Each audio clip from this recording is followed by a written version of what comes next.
rise today in a spirit of non-partisanship, to put our differences aside and take a good idea and a good perspective, no matter where it comes from. You know, too often in this place, we refuse to accept ideas or input from other people.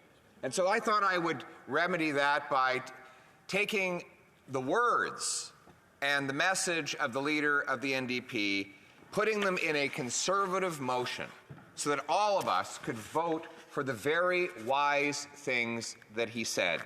So allow me, in the spirit of this nonpartisan spirit, to read off the motion that we have here. Common sense conservative motion, whereas the leader of the NDP said he has ripped up his supply and confidence agreement with the Liberal government, whereas the NDP leader said the Liberals are too weak, too selfish, and too beholden to corporate interests to fight for people, whereas the NDP leader said the Liberal government will always cave to corporate greed and always step in to make sure the unions have no power.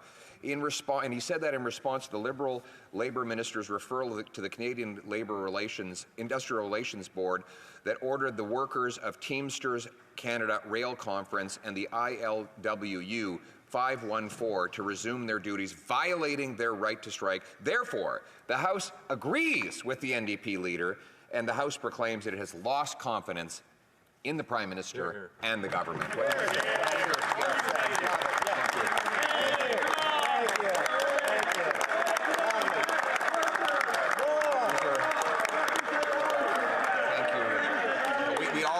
The NDP leader. I know that he is enjoying the praise we're giving him. So let's go through point by point, as I know the member for Stormont Dundas, South Glengarry will take up as I'm splitting my time with him. But let's go through point by point to prove the charge of the NDP leader. He says the Liberals are too weak. Well, he's right about that.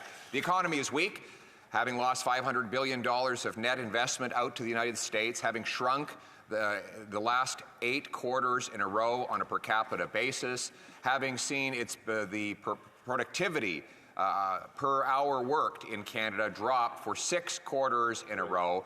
Our economy is now smaller than it was 10 years ago, and we've gone from having median incomes equal to American median incomes to the present, where the American worker makes $22,000 more. Our economy is shrinking in per capita terms. The cost of living is out of reach. We have 2 million people lined up at food banks. We have double the housing costs, the worst housing price inflation in the G7. Vancouver and Toronto are the most expensive housing markets on planet Earth, in all of North America. And so we recognize that economically, the Liberals have made the country weak. And then there's politically weak. Right. And this Prime Minister has lost the support not only of Canadians, who overwhelmingly want to fire him, but of his own party. In fact, the Liberal leader in Ontario has said that his carbon tax is wrong. Right. How could she not say that?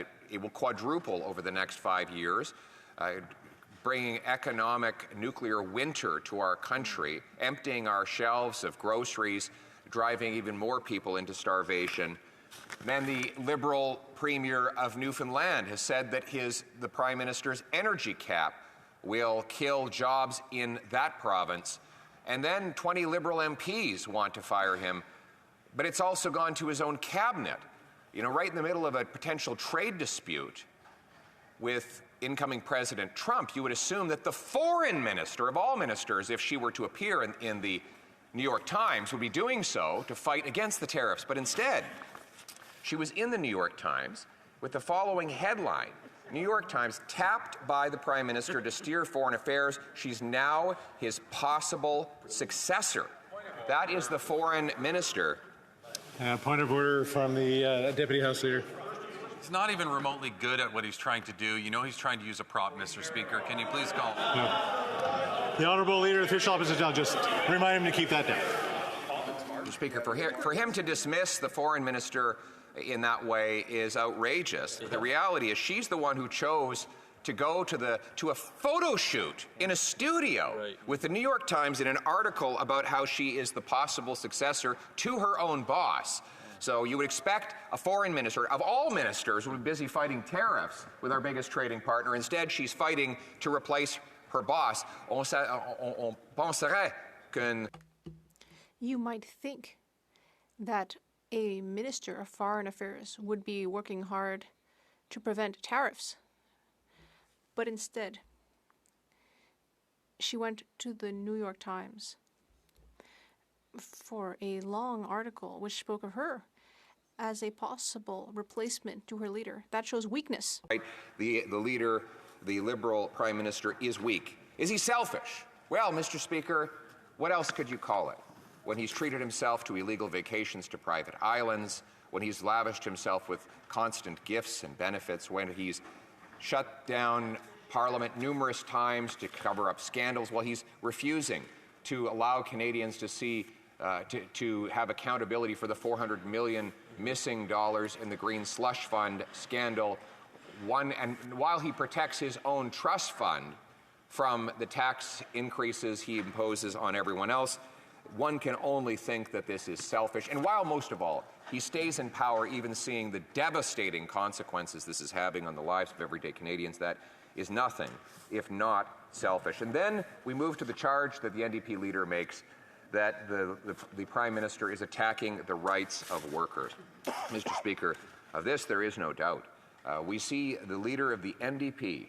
He's gone to rallies at places where courageous workers are striking in order to recuperate many of the lost wages that have resulted from government-induced inflation. Exactly. We know we had more strikes last year than in any year since 1983, a 40-year high. We have, of course, Canada Post workers on strike, doing that strike now lasting a long time and doing incredible damage to small business. Hopefully it will come to an end soon, but the NDP leader showed up at these strikes and said, and I quote, "If there is any vote in Parliament that in any way impacts your rights, we are going to vote no.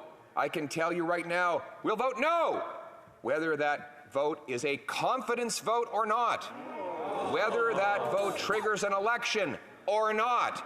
I'm telling the Prime Minister and the Liberals right now, you're never going to count on us if you're going to take away the rights of workers. Never," he said, Mr. Speaker. What a powerful statement.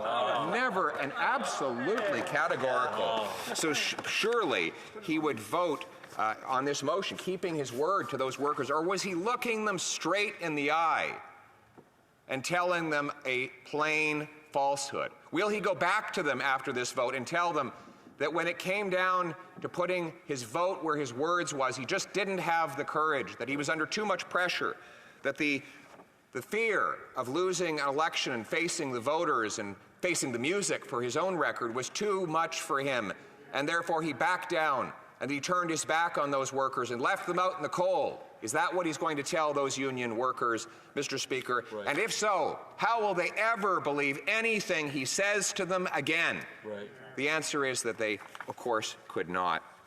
But if the NDP leader does decide to vote against his own words, it will mean two things. One, that he does not want to take responsibility for his own record. He doesn't want voters to have the ability to judge his record and his plans, because he fears that they will render a verdict that is not in his favor. The second thing it will reveal is that in the next election, there are not 5 parties running, there are not 4 parties running, there are 2 parties running. That's right. There is the NDP Bloc Liberal coalition that tax your food, punish your work, double your housing cost, unleash crime and chaos in your community, or common sense conservatives who will axe the tax, build the homes, fix the budget, and stop the crime. That is the choice. That's right. It is a binary choice. You vote for the NDP, you get the Liberals. You vote for the Liberals, you get the NDP. You vote for the Bloc, you get both the NDP and the Liberals. And if you are among the grand majority of Canadians who is unsatisfied with the downward spiral of our country, with the broken borders, broken immigration system, broken economy, if you want to bring home Canada's promise again and restore a country where hard work earns a powerful paycheck and pension that buys affordable food and homes in safe neighborhoods, where anyone from anywhere can do anything in the freest nation on earth, in Canada, then let's bring it home. Here, here.